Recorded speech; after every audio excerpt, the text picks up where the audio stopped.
Di wilayah San Angelo, California, ditemukan jasad wanita bernama Emma Plaskett, 19 tahun. Saudari kembarnya bernama Maya juga menghilang pada saat yang sama. Mobil mereka ditemukan 10 mil arah utara dari TKP. Tim bertemu dengan Sheriff Hardy yang berwenang di area ini. Jane melihat jasad korban. Dia ketakutan. Korban diiris-iris seperti Red John. Dengan darahnya digunakan untuk mengecat kuku kakinya persis yang dilakukan pada istri Jane. Jane yakin ini adalah perbuatan Red John dan mengisyaratkan kasus ini ditangani olehnya. Dan terdengarlah suara di langit. Sebuah pesawat menggambar wajah tersenyum khas Red John. Di hangar, Van Pelt menanyai pilot yang membuat tanda itu. Pilot itu mendapat pesanan dari perusahaan bernama RJ Solution. Van Pelt meminta alamat yang mengirim pesan tersebut. Di Plaskett Residence, Jane dan Teresa mengunjungi orang tua korban. Sheriff Hardy sambil mengeluarkan permen karet nikotin yang dikunyahnya terasa tidak enak. Dia menjelaskan keluarga Plaskett merupakan keluarga kaya turun-menurun. Sekarang bertemu dengan orang tua Emma dan Maya yang sangat berharap mereka dapat menemukan Maya yang hilang. Jane meminta untuk mengecek kamar mereka berdua. Sampai di kamar dua gadis itu, Jane bersikap dingin ketika Noah menanyakan apakah Maya juga sudah meninggal. You think that Maya is dead also? Yes. Yang dilakukan Jane tadi adalah untuk melihat ekspresi Noah karena menurut statistik kasus pembunuhan anak dilakukan oleh ayah sendiri. Teresa bingung kenapa Jane mencurigai orang lain padahal dia sendiri yang bilang ini kasus Red John.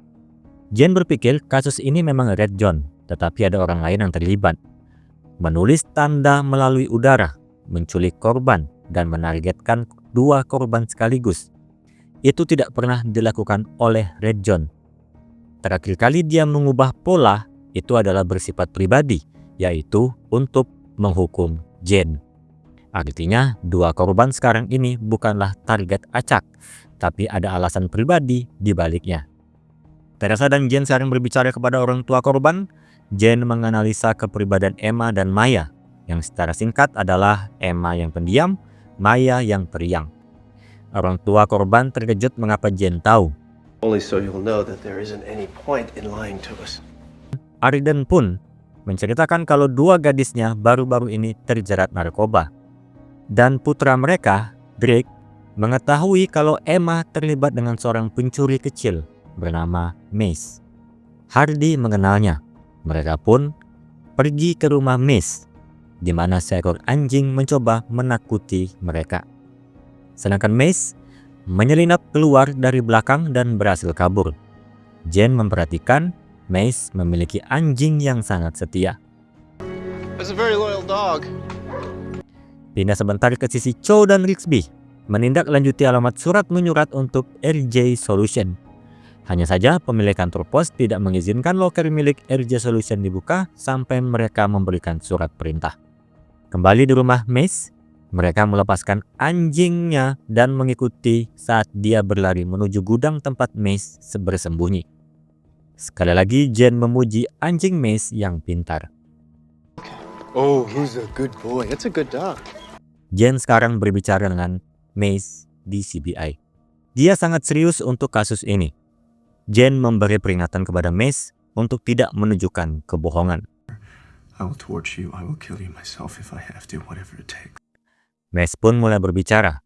Dia pernah berpacaran dengan Emma. Namun beberapa bulan lalu dia mendapat telepon dari seorang pria dengan suara lembut yang menyuruhnya menjauh dari Emma. Mace mengabaikan, tapi beberapa minggu kemudian dia terbangun melihat kepala babi di sampingnya. Melihat Mace punya anjing setia, bagaimana orang itu dengan mudah masuk ke rumahnya. Dia juga mengatakan tidak ada seorang pun yang tahu tentang hubungan dirinya dan Emma. You people know. Teresa dan Jane pun sekarang kembali ke Plaskett Residence. Kakak dari dua kembar, Drake Plaskett, baru datang dari kota. Kebetulan, Teresa bertanya bagaimana Drake tahu tentang hubungan Emma dan Miss lalu memberitahu ibu mereka. Drake mengatakan dia pernah mendengar adik-adik mereka membicarakan itu sebulan lalu di kamar mereka. Jane meminta kembali untuk mengecek kamar dua gadis itu. Dia mencari tempat yang tersembunyi dan menemukan kamera, mikrofon, dan pemancar di balik tirai. Jane memanggil semua orang. Dia mulai bertanya kepada Drake, seolah mencurigainya. Tapi Noah mengatakan ada pembobolan 8 bulan lalu di rumah mereka dan melaporkan hal itu pada sheriff. Di saat bersamaan, Teresa mendapat telepon dari Rigsby yang sangat mengalihkan Jane dari kondisi ini. Rigsby dan Cho sudah bersiap membuka kotak surat milik RJ Solution. Ada amplop cap pos dari Hattiesburg. Di dalamnya ditujukan kepada Roy Tagliaferro dari seorang wanita bernama Rosalind, yang berharap Roy akan kembali suatu hari nanti meskipun Roy memperlakukannya dengan kejam. Jane membaca surat itu dan meyakini kalau Roy Tagliaferro adalah Red John. Tidak ada dasar untuk menjelaskan itu, hanya keyakinan Jane saja. This woman, Rosalind, has seen Red John. Singkatnya, Teresa mencari nama Rosalind di Hattiesburg. Hanya ada dua, satu berumur 73 tahun dan sudah menikah. Jadi mereka menuju Rosalind yang satunya, yang masih lajang, bernama Rosalind Harker. Tapi yang disayangkan, Rosalind Harker seorang gadis buta. Rosalind menolak berbicara pada mereka mengenai Roy Tagliaferro yang dianggap sebagai pembunuh berantai. Dia masuk mengurung diri di kamarnya. Di balik pintu, Jane bercerita tentang Emma dan Maya dan fakta bahwa Red John membunuh istri dan anaknya. Rosalind membuka pintu kamarnya dan Jane masuk dan melihat sekeliling. Dindingnya terdapat wajah tersenyum khas Red John. Rosalind mengenal Roy adalah orang baik. Dia tidak sepenuhnya buta, jadi harus memaksimalkan dalam menilai kepribadian seseorang. Jane mempercayai itu dan berkata mungkin Red John hanya menggunakan identitas Roy entah bagaimana. Kemudian di bawah, sambil Rosalind menyajikan teh untuk mereka, pertama Rosalind bertemu dengan Roy saat Roy menggunakan teleponnya ketika mobilnya mogok di dekat sini. Akhirnya mereka dekat dan berpacaran selama 5 bulan. Roy sering pergi berbisnis, tapi tidak pernah mengatakan bisnis apa yang dia tekuni. Jane bertanya apa maksud Rosalind dalam suratnya. Rosalind mengatakan Roy pergi dan tidak pernah kembali, tanpa mengucapkan perpisahan sama sekali. Itu sejak 6 bulan yang lalu. Roy pernah membawa seorang teman untuk Thanksgiving, bernama Glumar. Dia banyak merokok, sedang mencoba berhenti tapi banyak sekali dia merokok sampai pergi keluar untuk membeli lagi. Saat pulang, Dumar sekaligus membawa hadiah untuk Rosalind, yaitu boneka gajah. Kembali ke CBI, Minnelli memberitahu Cho dan Rigsby untuk menindaklanjuti boneka gajah tersebut. Siapa yang membeli boneka ini bersamaan dengan membeli rokok di hari Thanksgiving. Van Pelt tidak menemukan apapun tentang catatan Roy Tagliaferro. Minnelli menyuruhnya untuk mencobanya dalam bahasa Inggris. Tagliaferro artinya adalah cut iron. Sedangkan Jane, dia masih di rumah Rosalind, mendengarkan Rosalind memainkan piano untuk Jane. Esoknya di depan rumah Rosalind, Teresa dan Sheriff Hardy datang. Van Pelt menelpon Teresa menemukan sesuatu tentang cut iron, sebuah properti pertanian tua di Hattiesburg yang dibeli 8 bulan lalu tepat kemunculan Roy Tagliaferro. Perusahaan yang membeli pertanian itu bernama Cut Iron Properties. Jane langsung meminta untuk ke sana, tapi Teresa bersikeras menunggu surat perintah. Hardy mengatakan Hakim Felton di Eckersville mungkin yang paling cepat mengurus surat tersebut. Tapi Jane berkata Red John tidak akan diadili. Red John adalah urusan pribadi Jane. Teresa dan Jane pun bertengkar. Akhirnya Teresa pergi sendiri menuju Eckersville dan menyuruh Hardy mengawasi Jane. Setelah Teresa pergi, Jane justru meminta Hardy untuk membawanya ke properti itu. Bagaimana bila Maya masih hidup dan menunggu seseorang untuk menolongnya. Hardy pun menuruti dan dia tahu di mana pertanian tersebut. Di sisi Chow dan Risby memeriksa toko ke-11 di dekat rumah Rosalind dan akhirnya menemukan kalau toko ini menjual boneka gajah, bahkan masih menyimpan rekaman CCTV. Chow dan Risby menonton rekaman itu dan rekaman itu memperlihatkan Sheriff Hardy lah yang membeli boneka gajah dan rokok di hari Thanksgiving. Dumar is Sheriff Hardy. Chow dan Risby tidak dapat menghubungi Teresa maupun Jen. Sementara di sisi Jen dan Hardy yang sudah sampai, mereka masuk ke sebuah rumah. Jen mencoba membuka pintu tetapi terkunci. Yang tanpa Jen tahu, di balik pintu itu ada Red John. Tapi dia teralihkan ketika Hardy menemukan pintu bawah tanah. Jen berjalan ke ruang bawah tanah, diikuti oleh Hardy, yang dengan santai menyampirkan senapan di bahunya. Jen mengintip melalui celah dinding dan melihat Maya, hidup dan sehat. Kemudian Hardy mengokang dan membidik Jen. Jen pun tampak terkejut. What are you doing? You're act smart, but really you're kind of dumb, huh?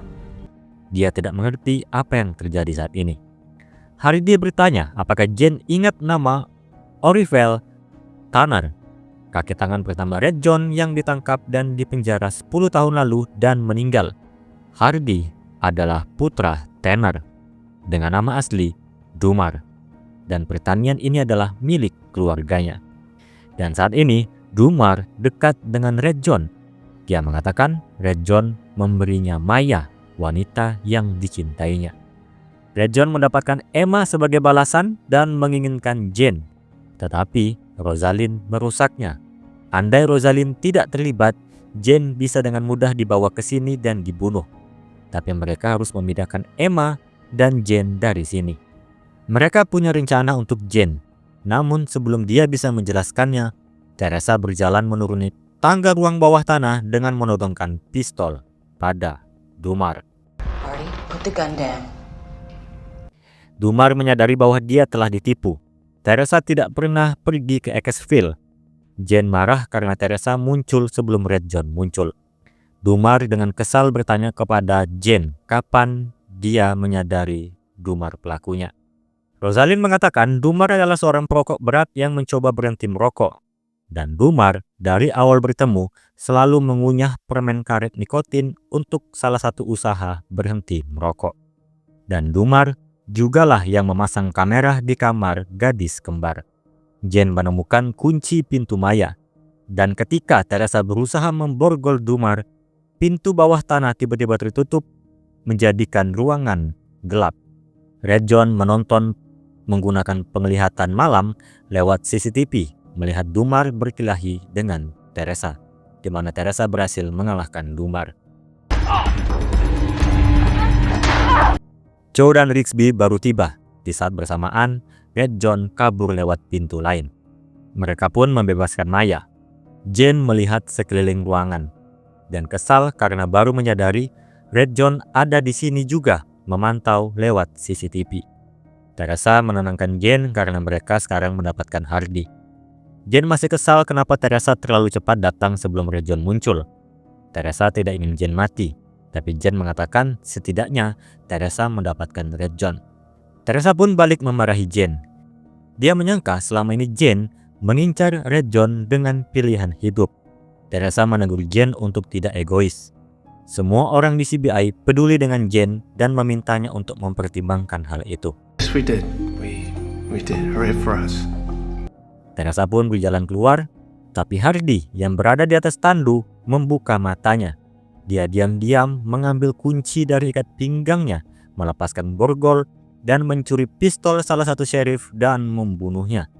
Dia mengarahkan pistolnya ke Teresa dan selisih yang sangat tipis. Tembakan terdengar dari arah lain kepada Hardy. Jen untuk pertama kalinya menggunakan senjata untuk menembak Hardy. Dia menuju ke arah Hardy dengan kondisi yang sangat sudah sekarat. Hardy mati dengan tertawa. Satu-satunya orang yang paling terdekat menuju Red John sejauh ini mati di tangan Jane tanpa meninggalkan petunjuk apapun. Kasus selesai. Maya dipertemukan kembali dengan orang tuanya. Jane menyaksikan reuni yang tidak akan pernah dia dapatkan. Season 1 ini ditutup dengan Jane memetik jeruk dan menciumnya, menemukan sesuatu yang sederhana untuk dicintai dalam hidup.